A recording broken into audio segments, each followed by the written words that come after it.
mapagpalang araw sa ating lahat. So, ngayong araw is September 13, 2024. So, ngayon is pagpatuloy lang natin yung ating nasimulang series ng ating devotion.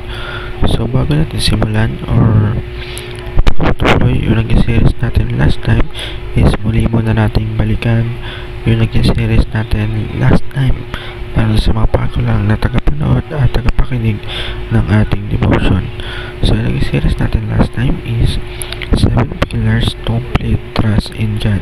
So, 7 pillars, kumbaga, kada araw para tayong tinalakay na topic about dito kung ano nga ba yung magiging gagawin natin, paano nga ba natin pagkakatiwalaan yung Diyos.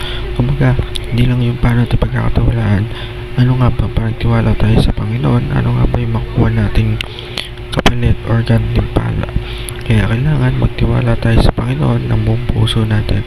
Pagkatiwalaan natin siya sa lahat ng oras, sa lahat ng pangyayari, sa lahat ng oras, lahat ng pagkakataon is kailangan ibigay natin yung tiwala sa Kanya.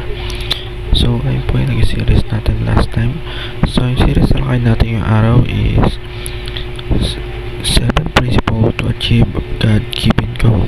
So, ano nga ba yung mga principle o prinsipyo kung paano natin malalaman kung ano nga ba yung binigay sa atin ng Diyos na goal.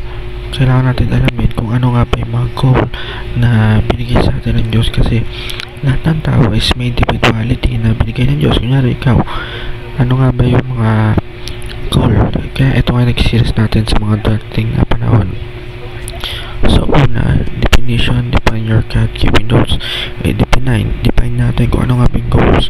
Number 2, planning. Paano nga natin ipaplan yung pag-alam or step by step kung paano natin simulan yung goal.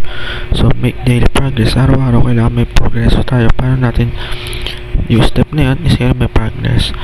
Focus, overcome the big 3. Ayun, overcome natin yung naunang tatlo. And sa pang-apon, yung faithfulness, God bless our faithfulness. Kailangan, ngayon is yung talakay natin yun, kailangan faithful tayo.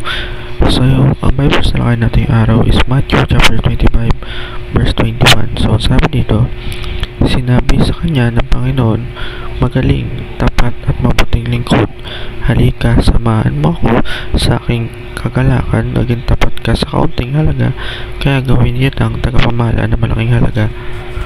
So, ayun, diba nakita mo parang tapat siya sa Panginoon. Yung maliit na halaga is naging tapat pa rin siya sa Panginoon, kaya sobra yung blessing. Kaya nga, God blesses or blesses ng God yung our faithfulness. Kapag tayo faithful sa Kanya is bless tayo ng Panginoon. So, paano naman kung talakayin tayo dumako sa nating katuruan? Faithfulness in itself is success. So, kaya nga sa Bible verse, diba, naging tapat sa Diyos kahit sa halaga na konti na yun. Pero dahil nga sa pinakita niya is ay nakuha niya success, gantimpala or blessing ng Panginoon sa kanya. Number 2, faithfulness, value the small things. So ngayon ba, dahil sa faithful niya, ginamtipalaan siya, talagang binalyo niya kahit maliit na halaga yan, basta ang Diyos yung nangibabaw sa kanya. And sa last, faithfulness is a vessel of blessing.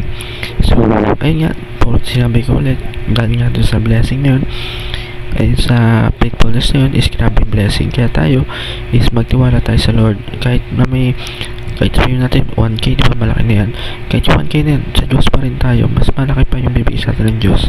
So, ito para sa araw ito na may natutunan tayo sa pakinig at panood. God bless to all.